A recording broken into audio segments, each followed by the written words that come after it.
Let's go through the extra help video practice for learning target 4.3.2, which is the area and perimeter of shapes. And so we have two problems here. One is an equilateral triangle, so this is more of a story problem. And then this one, we have our image. And for the equilateral triangle, it tells us our side lengths, it tells us the height. And you can draw a picture if you would like and label all the sides this, and then this would be the height going up and down. However, since we know our formula for area and perimeter, we can just start there. And I like to start with perimeter because I think that, especially for an equilateral triangle, it's a lot easier. Equilateral triangle just means that all the side lengths are this, and we have 3 sides to an equilateral triangle.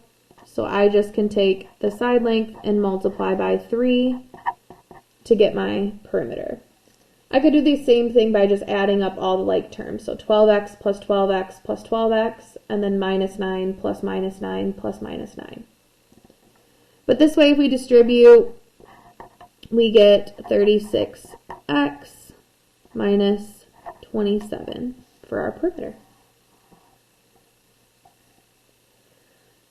Area, though, we are going to have to use the formula 1/2 base times height.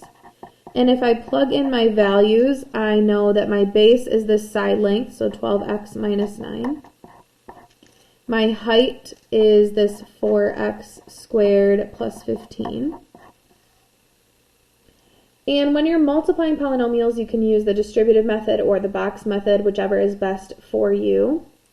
Since these are both 2 terms, I'm going to use the distributive method. So I'm going to leave the 1/2 for now and distribute. 12 times 4 gives me a 48, and I have 1x and 2 x's to give me x to the 3rd. 12 times 15 is 180, and then I have that 1x that I need to bring with me. Now I need to repeat with the second term, so minus 9 times 4 gives me minus 36, and then I have this x squared.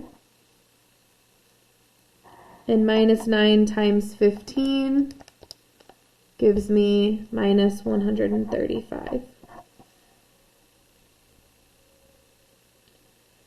And so remember, the most common mistake with triangles is forgetting to multiply everything by 1/2 or dividing everything by 2. And so we want to make sure that we do that. So you're just going to go through and multiply everything by 1/2 or divide everything by 2. So we get 24x to the 3rds. And while I'm at it, I notice these two are in the wrong spot. They're not in standard form. I need to flip these, so I'm just going to do that now.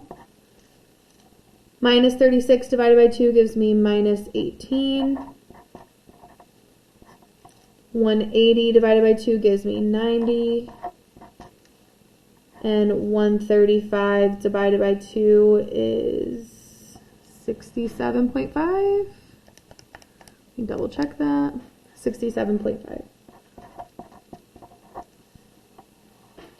And so this is our area of our triangle.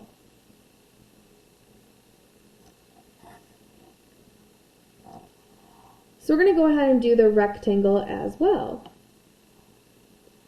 For this one, though, our perimeter, we have 4 sides. So our perimeter, we want to add up this one, and then these 2 that are not labeled. What I find easiest if you have lots of sides or lots of different sides is to write them in. So this one, I want to turn my paper 3x to the 3rd. Minus 2x squared plus 10. And this top one, x squared plus 3. And what I find easiest is, like, instead of writing out, you know, everything in parentheses, so x squared plus 3, plus this, plus this, plus this, that's a lot of writing. I like to go ahead and just find my like terms as they're written here and just add them together. So I have x to the 3rds. So 3x to the 3rd plus 3x to the 3rd gives me 6x to the 3rds. Then I have minus 2x squared x squared minus 2x squared and x squared. And I like to add like ones together. So minus 2 and minus 2 is minus 4. So minus 4. And then 1 and 1 is 2. Negative 4 plus 2 gives me negative 2. So I have minus 2x squareds. And then our last one are our constants. So I have 10 and 3, 10 and 3. So 10 and 10 give me 20, and 3 and 3 give me 6. So I have plus 26. Oops. So I like to do it that way just so I don't have to write down more work, but you're welcome to write out all of the terms as well. For area, we're going to have our formula of base times height, because this is a rectangle. And we are going to fill in parentheses our base and our height. 3x to the third minus 2x squared plus 10. And now since this one's a little bit longer, I would probably use the box method to be able to find my area. So I'm going to draw a box.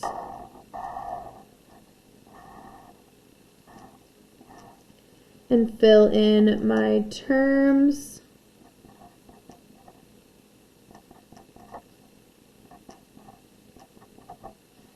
And then multiply to get the inside. So if you want to go ahead and pause it and try to multiply, I'm going to do the same and you can come back and check your work. So just be careful that you add your exponents when you multiply, but this is what you should get. And we're going to pull that out of the box and also combine our like terms. So my highest exponent is this fifth, so I'm going to start with 3x to the fifth. My next is the fourth, so I'm going to do minus 2x to the fourth,